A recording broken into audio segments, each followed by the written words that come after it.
Welcome to That's the Word, wholesome tales for the whole family. I'm Father James Yamauchi. Today's story, a reunion of enemies. Alphonsus had it all: fame, fortune, influence. He seemed to be living the American dream.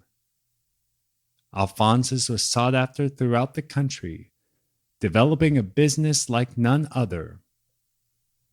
However, he was still missing one thing: his brother. Growing up, Alphonsus admired his oldest brother, who was enthralled with tales of the virtuous cowboy from the Wild West. Alphonsus loved when his brother took him out for the day on the ferry to go ride horses. So one day when they went to the dock, the 8-year-old boy presumed that his brother would be taking him to see the horses. When the time came to embark on the ferry, Alphonsus was surprised when his brother looked at him and said, "Today, you are going to need to stay behind."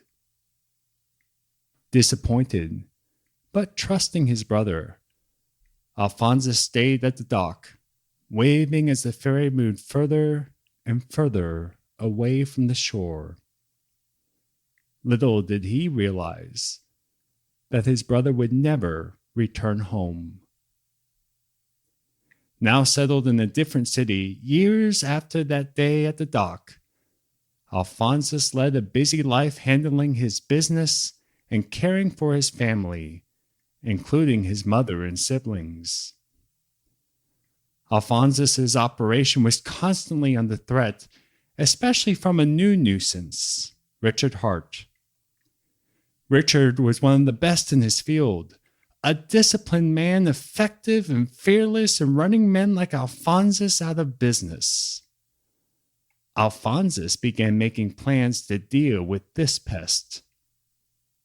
Amidst all of this, Alphonsus was determined to find his oldest brother. He decided to pen an open letter and placed it in the newspapers, entreating his brother to come home to the family.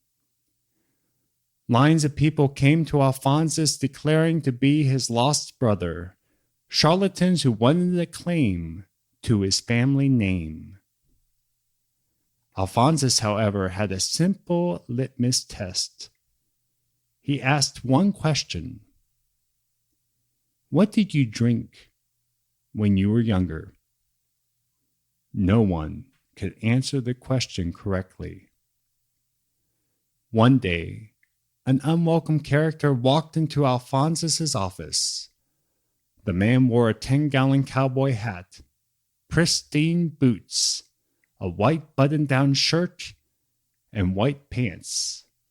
Strapped to his waist were 2 ivory-handled 6-shooters. Alphonsus recognized his nemesis, Richard Hart. The two stared at each other silently for a few moments.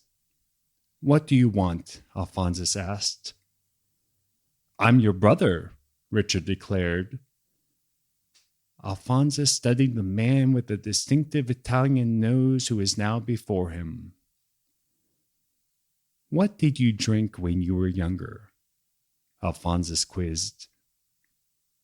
Richard smiled, removed the hat from his head, and stated, "Goat's milk." Alphonsus got up, embraced Richard, and welcomed him home. When Alphonsus summoned a reporter to introduce him to Richard, the reporter was stunned. He asked Richard, "Why don't you arrest Alphonsus?"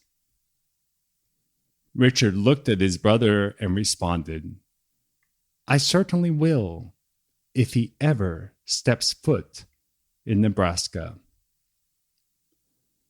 The brothers went their separate ways, but they made a deal to stay out of each other's territories.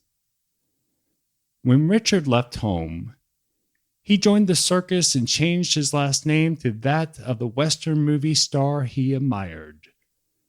He later joined the army, served honorably in World War I, and found himself after the war settling in Nebraska, where he gained a reputation for tracking down bootleggers, earning the nickname Two Gun Heart. Richard would never have imagined, when he changed his name, that his little brother Alphonsus would make the family name infamous. Their family name would be forever associated with the very activity that Richard dedicated his life and reputation to end. For Richard, the Prohibition officer whose given name was Vincenzo, was the eldest brother of the notorious gangster and bootlegger Al Capone. And for this week, that's the word.